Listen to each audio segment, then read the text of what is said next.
पृथ्वी राज चौहान वो आखिरी हिंदू राजा थे जिन्होंने सन 1192 ईस्वी तक हिंदुस्तान की मरकज़ यानी दिल्ली और अजमेर पर हुकूमत की, क्योंकि इनके बाद बर्रे सगीर पाको हिंद पर मुसलमान फरमा रवाओं की हुक्मरानी का दौर शुरू हुआ, जो अगले 800 सालों तक यानी उस वक्त तक चलता रहा कि जब तक ब्रिटिश हुकूमत ने सल्तनत मुगलिया का खात्मा न कर दिया। दोस्तों, हिंदुस्तान में पृथ्वी राज चौहान को एक तारीखी हीरो की हैसियत हासिल है। इनके कारनामे भारत की निसाबी किताबों में पढ़ाए जाते हैं, जबकि इनकी बहादुरी पर फिल्में और ड्रामे भी बनाए जाते हैं। पृथ्वी राज चौहान की 26 साला जिंदगी न सिर्फ जंगो जदल बल्कि रोमानवी एतबार से भी काफ़ी रंगीन है। 12वीं सदी ईस्वी में लिखी गई एक किताब पृथ्वीराज रस के मुताबिक पृथ्वीराज चौहान कन्नौज की शहजादी संयोगिता के इश्क में गिरफ्तार थे, लेकिन मसला ये था कि संयोगिता का बाप और कन्नौज का हुक्मरान, जिसका नाम जयचंद था, पृथ्वीराज चौहान का सबसे बड़ा जानी दुश्मन था। तारीखी हवालों के मुताबिक जयचंद और पृथ्वीराज चौहान एक दूसरे के रिश्तेदार थे, लेकिन पृथ्वीराज के बढ़ते हुए दौलत व इक्तिदार और इसकी शोहरत से महाराजा जयचंद इंतहाई नाला था। लिहाजा ये पृथ्वीराज चौहान के खिलाफ इसकी दुश्मन हमसाया रियासतों की हर मुमकिन मदद करता, जबकि इसकी बेटी संयोगिता पृथ्वीराज चौहान से बेहद मोहब्बत करती थी। फिर एक दिन महाराजा जयचंद ने अपनी बेटी के स्वयंवर का ऐलान किया। ये वो हिंदू रस्म है कि जिसमें कोई शहजादी अपनी होने वाले खावंद का इंतखाब करती है। महाराजा जयचंद ने तमाम रियासतों के शहजादों को इस स्वयंवर में हिस्सा लेने की दावत दी, सिवाय पृथ्वीराज चौहान के। बल्कि महाराजा जयचंद ने पृथ्वीराज चौहान की तजलील के लिए इसका एक मुजस्सिमा बनवाकर महल के दरवाजे पर बतौरी दरबान नस्ब कर दिया। जब संयोगिता अपना रेशमी लिबास और कीमती जेवरात ज़ेबे तन करके महल में दाखिल हुई तो तमाम शहजादों का दिल जैसे रुक सा गया। दरबार में मौजूद हर शहजादा इस हसीनो दिलरुबा शहजादी से शादी का ख्वाहा था, लेकिन शहजादी संयोगिता ने अपने हाथों में मौजूद माला पृथ्वीराज चौहान के मुजस्समे के गले में पहनाकर अपनी मोहब्बत का ऐलान कर दिया। इससे पहले कि महाराजा जयचंद इसे कोई सजा देता, पृथ्वीराज चौहान ने अपनी बहादुर और ख़ास वफादारों के साथ इस महल पर धावा बोल दिया और वो शहजादी संयोगिता को उठाकर अपने साथ ले गया। महाराजा जयचंद अपनी पूरी कुव्वत के साथ दिल्ली पर हमला आवर हुआ, लेकिन वो फिर भी अपनी बेटी को बाजियाब न करवा सका। दोस्तों, जिस वक्त पृथ्वीराज चौहान अपनी प्रेम कहानी को पायाए तकमील तक पहुंचाने में मसरूफ थे, वहीं सल्तनत गौरिया के नायब हुक्मरान शहाबुद्दीन गौरी अपनी नौमौलूद सल्तनत की सरहदों में इजाफे के लिए नए नए शहरों पर हमला कर रहे थे। शहाबुद्दीन गौरी मुल्तान, लाहौर और औच नामी इलाके फतह करके सुल्तान महमूद गजनवी के जानशीनों का मुकम्मल खात्मा कर चुके थे। अलबत्ता पृथ्वीराज चौहान और शहाबुद्दीन गौरी के दरमियान पहला मौरका उस वक्त पेश आया कि जब शहाबुद्दीन गौरी ने भटिंडा के किले को फतह करके इसे अपनी रियासत में शामिल कर लिया।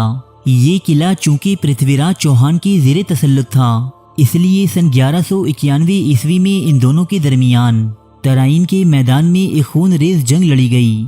इस जंग में पृथ्वीराज चौहान की फौज 2 लाख नफूस पर मुश्तमिल थी, जबकि शहाबुद्दीन गौरी के साथ बहुत थोड़ी सी नफरी थी।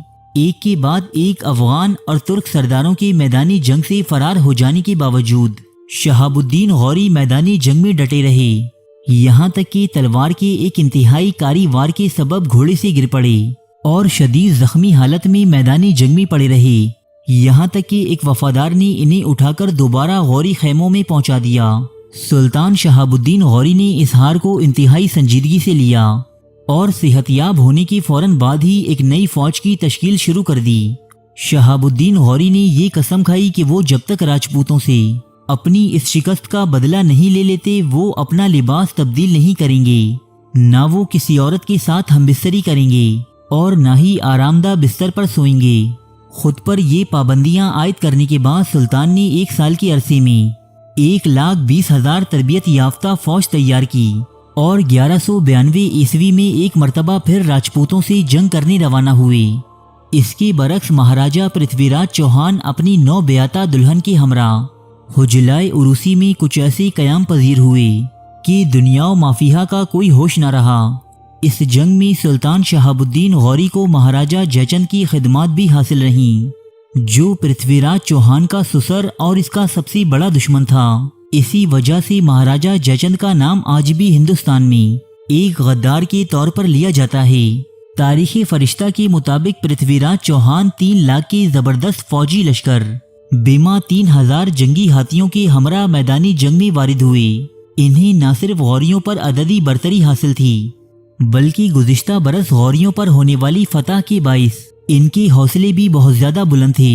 इसलिए महाराजा पृथ्वीराज चौहान ने जंग से कबल सुल्तान शहाबुद्दीन गौरी को बजरियाए खत ये वार्निंग दी कि अब भी वक्त है, अगर वो जंग के बगैर वापस जाना चाहें तो इन्हें जान की अमान दी जाएगी। जिस पर सुल्तान ने अपने बड़े भाई से मशवरा करने की गर्ज से कुछ मोहलत तलब की। अपनी धमकी आमेज खत का ये तहसीन बख्श जवाब सुनने के बाद महाराजा पृथ्वीराज चौहान और इसके फौजी कमांडर बहुत ज्यादा मुतमईन हो गए। लेकिन शहाबुद्दीन गौरी ने अगले ही दिन अली सुबह उस वक्त नकाराए जंग बजा दिया कि जब पृथ्वीराज चौहान ख्वाबे गफलत के मजे लूट रहे थे। पूरे एक दिन की खून आशाम जंग के बाद ये मैदान गौरियों के नाम रहा और महाराजा पृथ्वीराज चौहान मैदानी जंग से भाग निकले, जिन्हें दरियाए सरस्वती के किनारे गिरफ्तार करके मौत की घाट उतार दिया गया। इनके मरने के बाद महारानी संयोगिता ने भी हिंदू रिवाज के मुताबिक सती की रस्म इख्तियार की, यानी खुद को आग में डालकर भस्म कर लिया।